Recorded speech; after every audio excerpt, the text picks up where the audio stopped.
Welcome to Public Works in your neighborhood. The focus of this program is to provide you with information about the important activities taking place within our Public Works Division here in the city of Fort Wayne. I'm your host, John Perlich, Director of Public Information for Mayor Sharon Tucker's office, and I also oversee communications for the Public Works Division. On this month's episode, we're going to talk about the partnership between the Community Development Division and Public Works and how those two entities work together for the benefit of the community. I'm pleased to be joined by Nick Jarrell. Nick oversees the Right-of-Way Department for the city of Fort Wayne, and Dan Baisden oversees the Department of Neighborhoods for Community Development. Gentlemen, thanks so much for joining me again on the program. Thank you. Thank you. It's great to have both of you back. Nick, let's start with you. For viewers who may not be familiar with you, if you could provide some background information about yourself. Yeah, I'm a Fort Wayne native here. I went to Snyder High School and graduated from Purdue with a bachelor's in civil engineering, and have been at the city of Fort Wayne for 18 years now. Started as an intern and now the director of Right-of-Way. Dan, same question for you. Yeah, a couple of years fewer than Nick with the city of Fort Wayne. I've actually been here for the city about 8 years, and working with the Department of Neighborhoods and Community Development. My background, I'm actually born and raised in Ohio, moved all over the country, did a previous career in radio broadcasting, and then ended up deciding to go into public service. Ended up getting a degree in planning, a degree in sociology, a degree in communications, and then finally a master's in community development. For residents who know Nick and Dan, they are two true public servants and professionals in our community. It's a pleasure to have both of them here on the program to learn more about the work that they do and how their team works to help the city of Fort Wayne. Nick, let's do a quick overview of the Right-of-Way Department. Tell us about all the different aspects of your department. Absolutely, and there is quite a bit of diversity in the department, and we seem to touch on a lot of other divisions and departments in the city of Fort Wayne, as well as a lot of the residents, and part of that is our permitting division. Our permitting, we do about 4,000 permits per year, and we also do the inspections for that. So anybody that's doing a sidewalk or driveway or anything, any kind of cut in the roadway, we go out and inspect that, and after it's restored, we can move on to the next. And then as part of that, we do projects. Projects is a big part of right-of-way. We do $5 to $6 million worth of projects right now, and they can include our Barrett and our miscellaneous package, curb and ADA ramps, and trip hazard program. Past that, we coordinate with all city utilities and private utilities that are within the right-of-way as well as our small cell towers and miscellaneous neighborhood meetings, as well as mayor walks that Dan and I both see each other all the time on. So, yes. Dan, question for you as it relates to the Department of Neighborhoods. Relatively new department to our city, but you and your team are doing a lot of proactive work.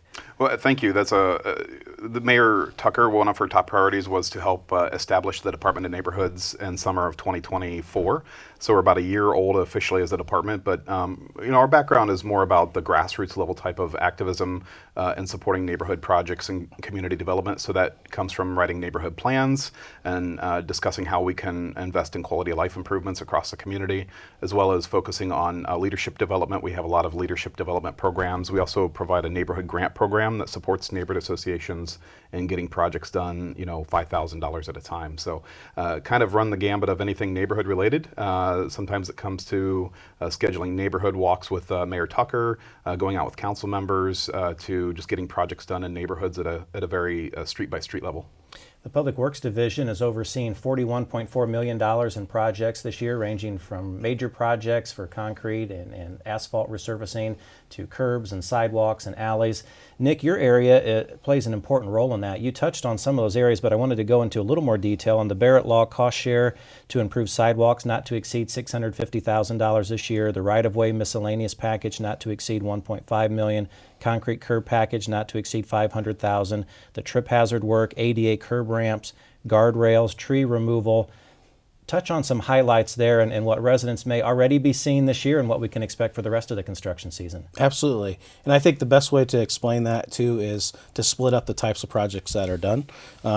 There is our city engineering portion that take care of the long range projects that could be 5 to 10 years out. You have our transportation engineering projects that are full neighborhood projects that are being done currently, and those are a year to 3 years out. And then the immediate projects, that's what we get stepped into for right-of-way. And that's, like I said, $4 to $5 million worth of projects, even leading from last year into this year. They can range anywhere from doing spot repairs of the streets to full street repair to our Barrett program. And our Barrett program has grown tremendously in popularity because it really stretches the dollar for the city, and we do 50% cost of the project that's in front of their houses, and they can be the drive approach, the yard walk, the curb, the sidewalk, and we also take care of the tree if the tree becomes an issue with some heaving that may happen. But our trip hazard program, that's where you can cut or shave the sidewalk to reduce the tripping that somebody may have traversing the sidewalk. But I can say as a whole, out of all of our right-of-way projects, we will touch on easily over 80 different neighborhoods, to where it's not just one or two, it's 80 different neighborhoods. And those are ones that are developed or not developed all the way, ones that have established themselves with neighborhood or haven't. And so we are looking at all 6 districts. It's definitely an immediate fix, and it's something that we're very proud of, that we can continually showcase to the neighborhoods that we are getting to their neighborhoods and replacing infrastructure that's needed. Dan, you're also involved in a lot of projects for 2025 in community development in the Department of Neighborhoods. Tell us about some of those. A couple of big projects we've recently completed was the Historic Northeast Neighborhood Plan, Historic Northeast 2035, that was completed in 2024, and so now we're in the implementation phase of that.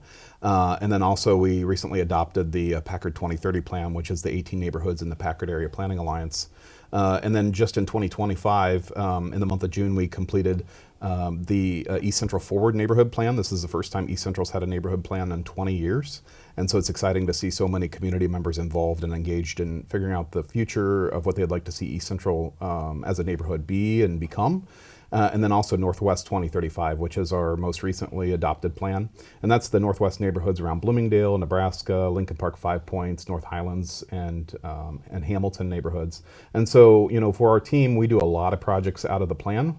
Most specifically, we work a lot with Nick and his team down in Right Away. And I think one of my favorite parts about that is we'll go out with Nick and we'll walk, with him and his staff out on some of these sidewalks and see areas that are maybe of high concern for concerns with crosswalks or pedestrian safety issues, sidewalks, curbs. And so we try to work closely with Right Away on those kind of projects.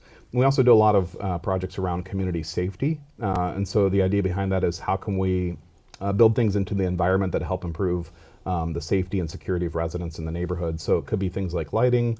We're doing projects like neighborhood identification programs where we're helping residents understand which neighborhood they live in by adding signage and doing outreach and communications with the association. And then also just going back to some of our core leadership programs, we have the Inspire Neighborhood Conference, which gets neighborhood leaders engaged and excited about the things they can do in their neighborhood and how to work with the city. We have the Neighborhood 101 workshops and also Neighborhood 101 guides, and there's a lot of information about how to work with the city on projects you want to see in your neighborhood to help improve quality of life for all. Dan, can you tell us why neighborhood plans are so important, and then how do we go from completing the plan to then residents seeing efforts in their community where they're seeing visible things happening? Yeah, so our neighborhood plans, I think one of the things that's kind of maybe not understood is neighborhood plans are actually adopted as part of the All-in-Allen Comprehensive Plan, which is our citywide, countywide comprehensive plan. It helps us guide and shape the future of growth and development in Allen County. And so once these neighborhood plans are completed and adopted, they help us apply block by block neighborhood level principles into the All-in-Allen Comprehensive Plan. So they're super important because they help really look at issues and concerns and potential projects at a very neighborhood singular level. And then we build those out of significant amounts of community input and research. We do a lot of communications and outreach programs. We have an Engage Fort Wayne website where we collect data and information.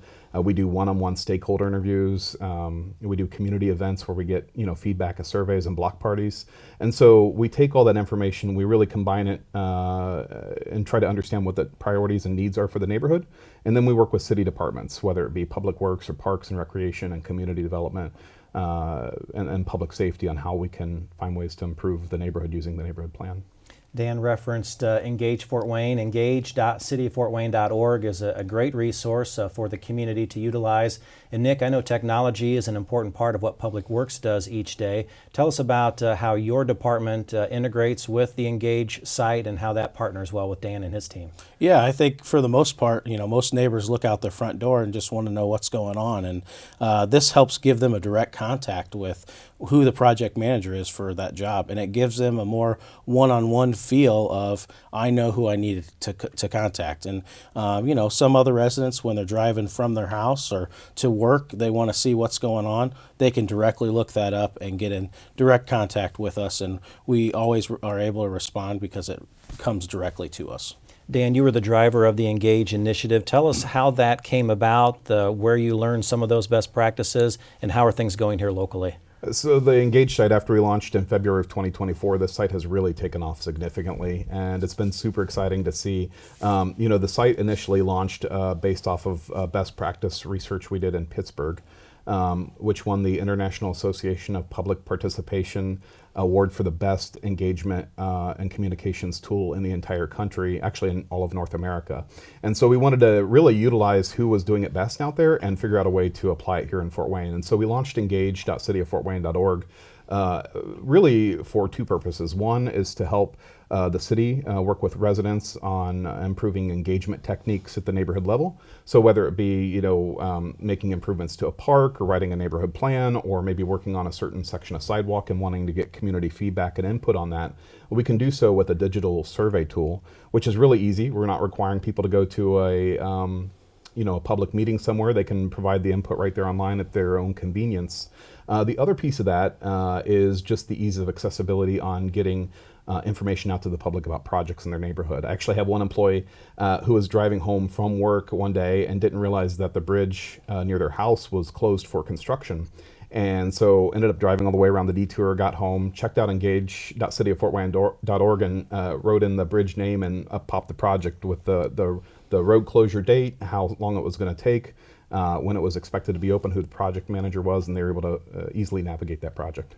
One of the nice things about local government is that we interact so well with the community. We can get instant information to them, and we can get instant feedback. And Nick and Dan, let's talk about the importance of having staff members who are dedicated to that public service and wanting to make a difference.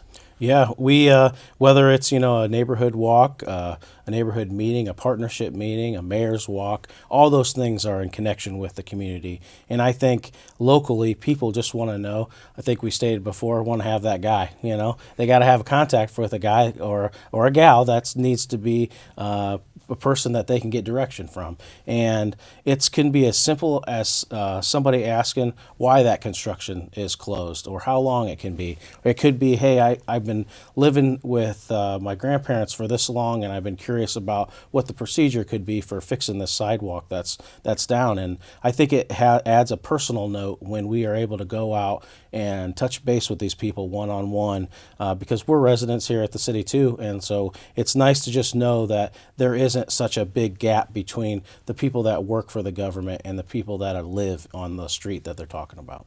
Dan, your thoughts on that team approach, having someone dedicated to the Engage site in partnership with Public Works and other departments and divisions in the city, but you have a great team that's going out and about in the community, learning more about the needs and the wants and desires of the public. I'm really thankful we have a team that's super dedicated about hitting the street as much as possible. We actually call it the embedded planning praxis that we apply to our team. And the idea behind that is we are out as much as possible in the community. We're gathering feedback at places that are convenient for residents where we can. So we're not requiring everybody to come to Citizen Square to give their feedback or input, or to a public meeting somewhere, but instead sometimes it's at a coffee shop. We've stood outside of grocery stores and churches and done neighborhood walks with council members and Mayor Tucker. And then we work with Public Works, specifically in Nick's department, to share the information we're hearing, and then try to find out ways where we can find some solutions to help neighborhoods. But we also have a full-time dedicated person to our Engage site, which has been a huge bit of relief for me as I was helping get the site launched and managed initially. But also this person can fully dedicate their time and resources into finding ways to improve the site, make communications and outreach and engagement easier for residents, and are working with residents on a pretty regular basis. Actually have been talking to a few folks on things that we can improve on the site and make better for all users. Mayor Sharon Tucker talks a lot about Fort Wayne being a fun, family-friendly, and safe community with an enhanced quality of life for all. And one of the ways we do that is through a series of neighborhood walks. Nick and Dan referenced those earlier. Dan, let's talk a little more in detail. The mayor commits to doing 6 neighborhood walks, 1 in each district. We also try to do a downtown business walk each year. So far this year, we've been in the 4th and 5th districts. Tell us about those walks, where we were, and what some of the outcomes were. Sure. So we started our initial walk back in May in the Waynedale area, actually Avalon Park neighborhood, and ended up walking the street there and had a lot of great conversations. So many residents that were super excited to see Mayor Tucker out on their street and getting some feedback on things they'd like to see, whether it be traffic calming or working towards the Waynedale 2040 neighborhood plan, which is our next plan that we're working on as a team. And then most recent walk we completed was in the Broad River neighborhood. So this is a neighborhood association that had been defunct for about 25, almost 30 years. And then we had worked with the neighborhood president there to get the association relaunched. And then we were able to have Mayor Tucker, along with several dedicated city staff members, and Councilman Paddock come out and join the walk. That was on Maple Avenue and Maple Court. And so having the mayor out there talking with residents, and I think one of the greatest things that we found out specifically on Maple Court was how many of these residents had been in their homes for 25, 30, 35 years and have really invested in that neighborhood. And so they're excited to see that neighborhood association come back and be a part of the future growth and development of that part of Fort Wayne.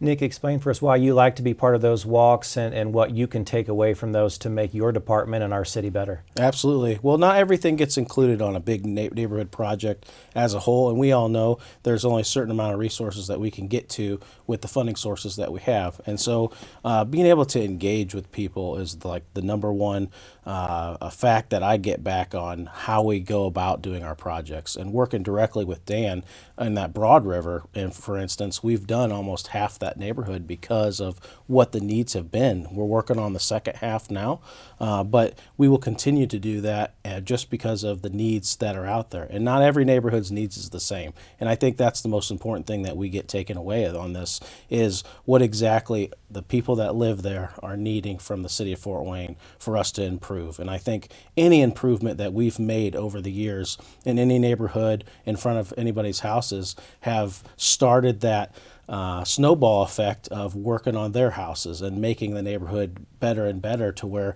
if it was never touched, there would be no movement moving forward based on the infrastructure that got fixed. Dan, can you describe the significance of providing residents with various options? So we present the mayor to many neighborhoods, we have the Engage page, we have actual meetings, phone calls, website, all of that working together. Why is that so important? I think it's super important to provide residents with all avenues possible to be able to engage with projects and programs, but also understand what the city is doing to work in improving their neighborhood. Not everybody can take time at 6 p.m. on a Thursday night to come out to a neighborhood meeting. Sometimes, if you've got 2 or 3 kids in the house and you're trying to figure out how to get them to bed on time to get ready for school the next morning, all you have is maybe a couple of minutes scrolling through your phone at night before you go to bed. And so, we want to make sure we provide those tools and resources where people can go online, they can come out to a public meeting, they can go on a neighborhood walk with us. They can have conversations with the mayor. We want to make sure the city is super accessible. And going about the accessibility route, that's really important for us too. And so we're trying to find ways where we can incorporate language services in our neighborhood walks, accessibility programs where we can. And then also, I know we've had a couple of times where we've had interpreters and sign language, ASL interpreters as well, out to public meetings where the mayor's speaking so people can fully engage in the process. That's a great segue, Nick, because I wanted to ask you about accessibility, connectivity. I know Public Works has a lot of meetings with the League where we're helping people with disabilities to make sure that they are included in Fort Wayne, that they have opportunities to grow and succeed, but they also need to have safe routes to get from point A to point B. And I know you've been a point person to make sure that we're doing all we can on that accessibility, inclusivity, connectivity portions. Describe that for us. Yeah, it's a great investment to have that I feel like a city of our size really makes an effort into putting into meeting with everybody with different disabilities. There's lots of things I've learned over the years that I never thought of before. If somebody does have an accessibility type vehicle, where does it open up at in a parking spot? Do we need to make room for certain areas to where the sidewalk opens up a different way? We're always looking to say the modes of transportation are many, and it gives people an option to know that it's free to be able to use all those areas. Can we get you from point A to point B? And if we can't, let's look at why, and then we'll look and see what we need to construct. And if we didn't know about some of the areas, and it's been great working with those groups to know specific spots that there may be. You know, we hold one of the greatest areas over at Turnstone to use for our Special Olympics, and everybody comes in from all around the country to that area. We want to be able to make it accessible, certainly for them to get to the mall or to get to different restaurants that they need to have. That's all infrastructure that we need to make sure we're looking into within the right of way. And it's been great to work with all of them to be able to know where inaccessible spots are that we need to open them up, whether you are using a stroller or a wheelchair or just walking and possibly an older person that shuffles their feet more. We need to be able to have access to all that because the modes of transportation are many and not everybody drives a vehicle. Fort Wayne is proud to be an award-winning city. Each year we seem to be winning one award after another. Recently we were named the 10th best run city in the country for 2025 by Wallet Hub. That was great to see that recognition. And also the Community Development Division received 2 special awards recently. I'm going to have Dan walk us through those and the significance of those awards. Thank you. Yeah, we're really excited to win a couple of these awards here from the American Planning Association Indiana chapter. This first one was for Outstanding Communications, and that was through the launch of the Engage Fort Wayne website. So this has been a big project for our city to take on, but a super exciting project for us to take on over the last year on finding ways where we can improve communications overall. But also making sure we're improving engagement with residents. And the other award we won was Outstanding Best Practice in the state of Indiana for the Neighborhood Plan for Historic Northeast 2035. That's Northside, North Anthony, and Forest Park neighborhoods. And that plan took about 2 years. We had a great group of dedicated neighborhood residents and leaders from each of the neighborhoods that were involved in the planning process, and about 1,100 residents involved through surveys and engagement. And then I think an important part is we're not just writing plans that are plans and they're going to be published. We're writing plans that are being implemented. And so this is where a really great partnership with Nick and his team at Right Away has really helped us. Not only did we write that plan based on community engagement, we've been working with Nick and his team over the last year and getting some of these big requests done. I mean, I know that Nick and I probably spent 3 or 4 hours one day, stretch well beyond work hours, to go out and literally measure sidewalks and understand where we needed to find some significant improvements to enhance pedestrian safety in the neighborhood. So super excited and honored to have these awards given to the city of Fort Wayne. Nick, what do these awards mean to you? Because Public Works had a hand in these recognitions with helping with projects, the Engage site, going out and interacting with residents and implementing projects that you specialize in. Yeah, I think we're all eyes and ears with the city, and we're all servants to the city. And it goes hand in hand working with Dan and his group for the initial implementation of it, and we come in with some of the construction needs behind it. And I think it just showcases why we're stewards of the city and why we like to do public servanthood, and it just showcases how much we really do love being at the city, and we're all in it together. And if we weren't, I don't think we'd be moving forward as fast as we are. Also wanted to ask both of you about how investments in infrastructure impacts quality of life and economic development opportunities. Dan, I'll start with you. For us, the biggest thing that we see is all these enhanced walkways to and from parks and schools. That's probably one of our top priorities we keep hearing at neighborhood level. Is a good example is we've been working a lot in East Central lately with the adoption of East Central Forward Plan, and going out and walking around with Nick and finding ways where we can invest in improving accessibility on sidewalks, connectivity to Hannah Homestead, Brackenridge Play Lot, the Jennings Center has been super important. And so it is about infrastructure investment in the dollars and cents way of putting concrete in the ground, but it's also about making sure we're enhancing quality of life for all the residents in the East Central neighborhood and making sure they have multiple modes of access to their community assets. Same question for you, Nick. I know Public Works Director Sean Gunawardena talks a lot about every project we do impacts quality of life and economic development opportunities because we want individuals and families to stay and grow in the community. We want businesses to stay and grow, and we want to attract new businesses and jobs too.